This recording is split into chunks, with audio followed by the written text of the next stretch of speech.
नमस्कार दोस्तों, आज हम बात करेंगे कि विधेयक, बिल, अधिनियम, एक्ट एवं अध्यादेश, ऑर्डिनेंस में क्या अंतर है। साथियों, जब भी किसी विषय पर नया कानून बनाना होता है तो सबसे पहले उस विषय पर एक प्रपोजल, एक ड्राफ्ट बनाया जाएगा। इस ड्राफ्ट में बनने वाले कानून के उद्देश्य एवं उसकी गाइडलाइन होती हैं। इस ड्राफ्ट को विशेषज्ञों द्वारा तैयार किया जाता है। इसके पश्चात यह ड्राफ्ट संसद, पार्लियामेंट के दोनों सदनों, लोकसभा एवं राज्यसभा में प्रस्तुत किया जाता है।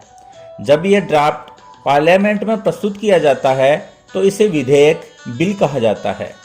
जब पार्लियामेंट में यह बिल पेश किया जाता है तो वहां पर दोनों सदनों में इस बिल पर बहस होती है तथा वोटिंग होती है और यह बिल पार्लियामेंट के दोनों सदनों से पास हो जाता है तथा राष्ट्रपति भी इस हेतु अपनी सहमति दे देते हैं तो यह बिल प्रमोट होकर एक अधिनियम, एक्ट बन जाता है। अर्थात जब बिल दोनों हाउसेज के द्वारा पास होने के बाद प्रेसिडेंट की सहमति मिल जाती है तो वह एक्ट बन जाता है, एक कानून बन जाता है।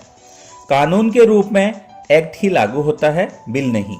तो ये डिफरेंस होता है बिल एवं एक्ट में।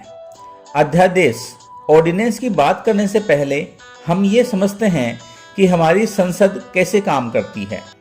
हमारी पार्लियामेंट के साल भर में सामान्यतः 3 सत्र सेशन होते हैं।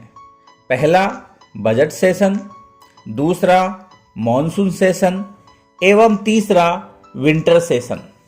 जनरली नियम यह है कि किन्हीं भी 2 सेशंस के मध्य 6 महीने से ज्यादा का गैप नहीं हो सकता। भारत में जो भी लॉ बनते हैं वो इन्हीं सेशंस के दौरान बनते हैं, परंतु जब पार्लियामेंट सेशन में न हो और किसी इमरजेंसी की वजह से तुरंत कोई लॉ की आवश्यकता हो तब हम क्या करेंगे। ऐसी परिस्थिति में हम ऑर्डिनेंस प्रोसेस की मदद लेते हैं। जब पार्लियामेंट का कोई सेशन नहीं चल रहा हो और हमें लॉ पास करना हो तो सेंट्रल लेवल पर प्रेसिडेंट के पास कॉन्स्टिट्यूशन के आर्टिकल 123 में एवं स्टेट लेवल पर गवर्नर के पास आर्टिकल 213 में लॉ बनाने की शक्ति होती है। यह पावर तभी यूज में लिया जा सकता है जब इमरजेंसी की स्थिति हो और पार्लियामेंट सेशन में ना हो, वरना यह राइट केवल विधायिका को ही प्राप्त होता है। ऑर्डिनेंस का वही स्टेटस होता है जो एक एक्ट का होता है। एक ऑर्डिनेंस की वैलिडिटी 6 मंथ की होती है क्योंकि पार्लियामेंट के 2 सेशंस के मध्य 6 मंथ का गैप होता है। अतः ऑर्डिनेंस लाने के 6 माह के अंदर ही इस ऑर्डिनेंस को पार्लियामेंट के से पास करवाना होता है। पार्लियामेंट में ऑर्डिनेंस को प्रस्तुत करने के बाद 6 सप्ताह में पार्लियामेंट को यह निर्णय लेना होता है कि इस ऑर्डिनेंस को पास करना है या निरस्त करना है, क्योंकि इस स्टेज तक यह अध्यादेश यानी आधा आदेश ही होता है। इस ऑर्डिनेंस को पास करना है या निरस्त करना है, इसका निर्धारण पार्लियामेंट को 6 सप्ताह में करना होता है, या यूं कह लीजिए कि 6 सप्ताह में उसका प्रोसेस पूरा करना होता है।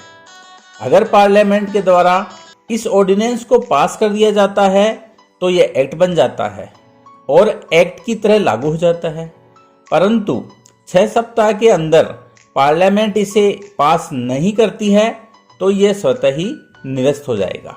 इस प्रकार एक ऑर्डिनेंस की वैलिडिटी 6 मंथ एंड 6 वीक्स की होती है।